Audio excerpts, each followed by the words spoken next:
Hi, Dr. Robert L. Wilson Jr. here. Glad you took time to stop by my channel. Today's topic, mindset versus mind shift. Again, mindset versus mind shift. Well, Robert, why do you want to talk about that? These are two important elements in the results that you're currently getting or the results that you will get in the future. Many people talk about it's about your mindset. When we talk about mindset, I want to kind of dive in a little bit to discuss what does that mean? What does that entail? Give you a good working definition. Also, a term that you might not often hear is mind shift. What is mind shift? Mind shift is not necessarily the previous or past beliefs, but the new beliefs that you want to get. So let's kind of dive right in.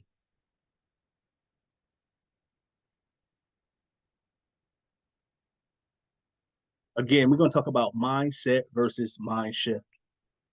Mindset is the fixed or programmed or the way that you currently think, the way that you've been used to, the way that you've been kind of conditioned based on your past or previous beliefs, your ideas, your thoughts, or programming.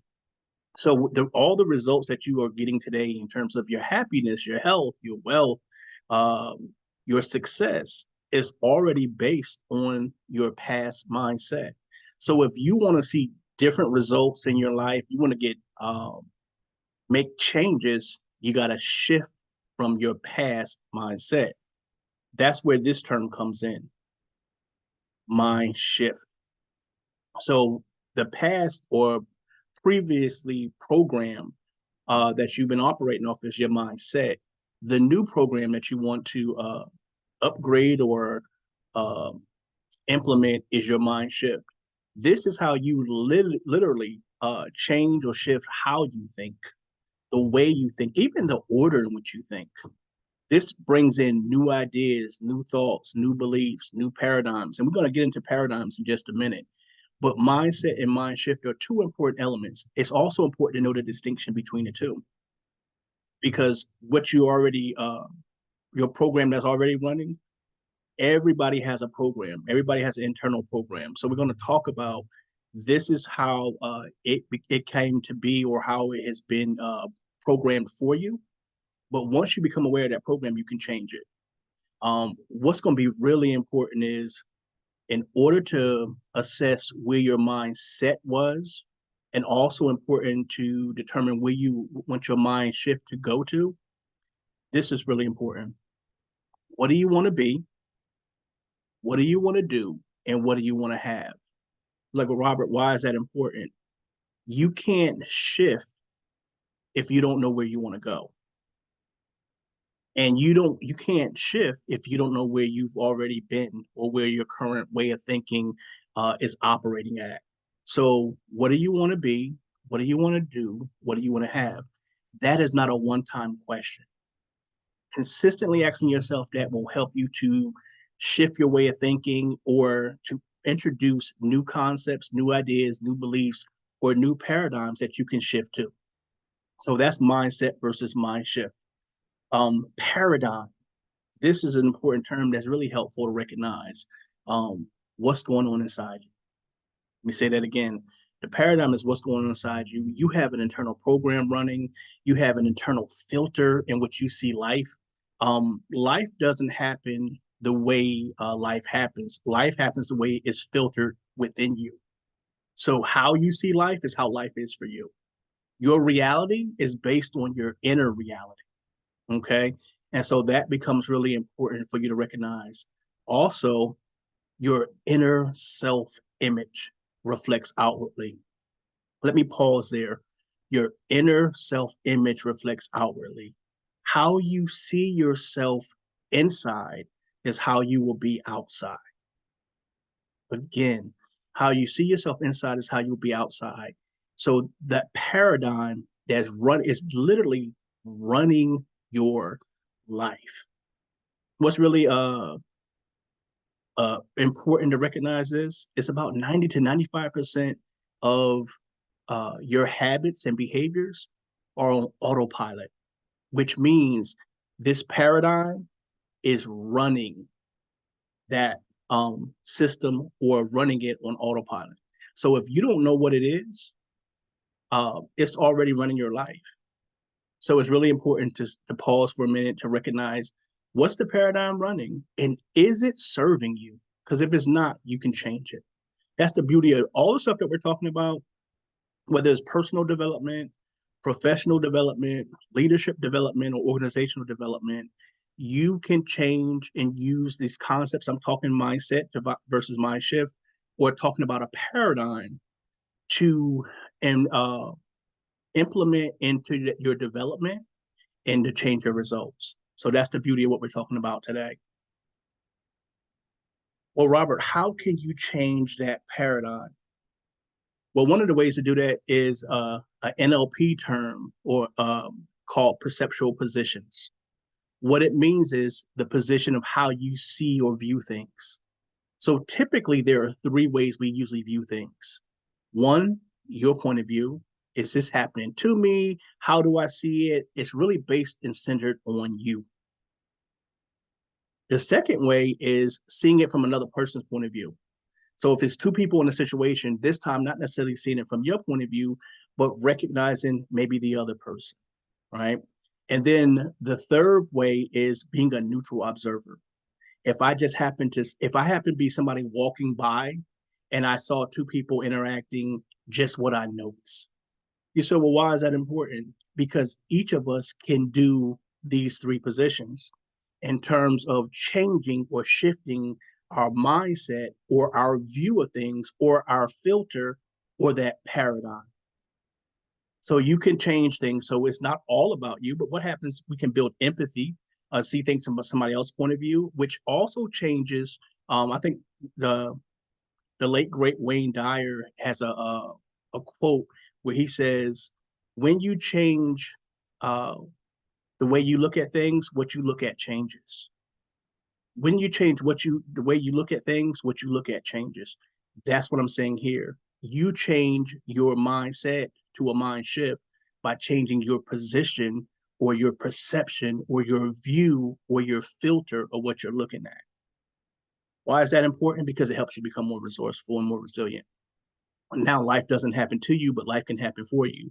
You can use perceptual positions in personal development, professional development, leadership development, or organizational development. And, I focus on those four areas in terms of the work that I do. I bring this concept in different variations to help people. So if I'm working with someone one-on-one, and they want to change things personally or professionally, I'll talk to them about what that looks like. And when they can change what it looks like, it could change how they see themselves and also how they show up. If you change how you see yourself and how you show up, you change what you're able to do. You can tap into different skills and abilities because you see yourself in a different way, right? So that's where perceptual position comes in. Again, this is an NLP term for those who might not be familiar with NLP, neuro linguistic programming, that inner language that's going on within all of us. Is really a really helpful tool to develop your skill set, to develop you, and to invest in yourself, to have the tools and the resources to be the best version of yourself. So that's where perceptual positions comes in. Another concept that I want to pause and think about is self-image. That internal picture, that internal image that you have of yourself. Well, it usually comes based off of words, thoughts, or experiences that you've had. So a lot of times our self-image might be based on the environment we grew up in or the family that we were raised in. Now, not to use that as a scapegoat. And what I mean by that is it might have totally impacted how you see yourself. I'm not negating that. But what I'm saying is what matters most now is how you see yourself, not how other people see you or not what people have told you, especially if it's been negative and it hasn't served you. There might be times that we grow up in environments not conducive to the success that we want to have. Or maybe we've never been told that we can be this, do this, or have this. The beauty of what I'm talking to you about is regardless of what you've been told in the past, you can change your future by what you tell yourself now. Again, you can change your future by what you tell yourself now, that internal picture. So part of it is changing the words that you use about yourself, affirmations and affirmations. For those who are familiar with affirmations, positive statements about yourself. Affirmations, positive questions that allow you to reflect on or reinforce what you want. I have a book called Words That Create Wellness, using affirmations and affirmations. Definitely check it out because it is really helpful in helping you to create and define, but also construct affirmations for yourself. Also, what are your thoughts and how do you change your experiences by changing your self-image? So I want to kind of focus here. The self-image is reflected outwardly. The image inwardly is reflected outwardly, and it also produces the results and outcomes that you have and your overall experience, your well-being, your happiness. A lot of people want to be happy, but they're looking for circumstances, situations, and people to make them happy, but they don't have a happy self-image. And so it starts with you, okay? Regardless of what you've experienced thus far, you can change that. You actually have the ability to change your self-image. And what matters most is how you see yourself, how you think about yourself, and what you say about yourself is what's going to be produced in your life. If other people say things that are against that, you don't have to accept that. You don't have to approve that. You don't have to receive that.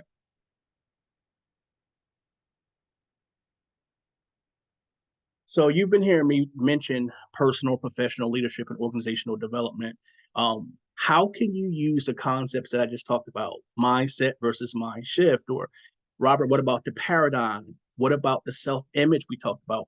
What about using things like the perceptual positions as a tool or resource to identify my mindset, shift to a mind shift, or recognize the paradigm to change that? One of the ways I can use that is in either life or wellness coaching. The first area in any type of life coaching, wellness coaching, when people want to make changes, want to improve or shift in wellness or make changes in their life, it starts with their mindset. I have to help them to recognize where they are and where they want to go, because they can't get there if they don't know, right?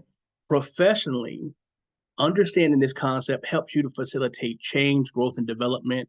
It helps you to level up at work, level up your skills and your results. So it changes your overall performance. It can also change your overall job. I know in a lot of areas where I was using this, it was the difference between being an employee and being a supervisor, or being someone who is works at an organization versus someone who's in a leadership role at the organization.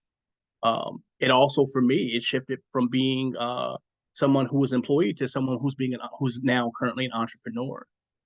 So it makes those shifts. In terms of leadership, it helps you to redefine what leadership is and what leaders do, how to demonstrate more agility, flexibility as a leader. It changes your practices. I work with a lot of leaders, and so I use the mindset of the leader often, because they can't lead people beyond how they see them. Again, they can't lead people beyond how they see them. So not only is those concepts are important in how you see yourself, it's also important in leadership, how you help the folks that you lead, how they see themselves. And so it's a game changer in your leadership practices and how you lead and how you impact people. And then also the results you get as a leader. And then lastly, I do work with organizations. This might affect the overall culture of the organization, or relations, or I know I do a lot of training around conflict resolution and communication skills. This helps reduce a lot of the communication, the miscommunication, or the ineffective communication, or just this helps to change morale and change workplace relationships and workplace culture overall.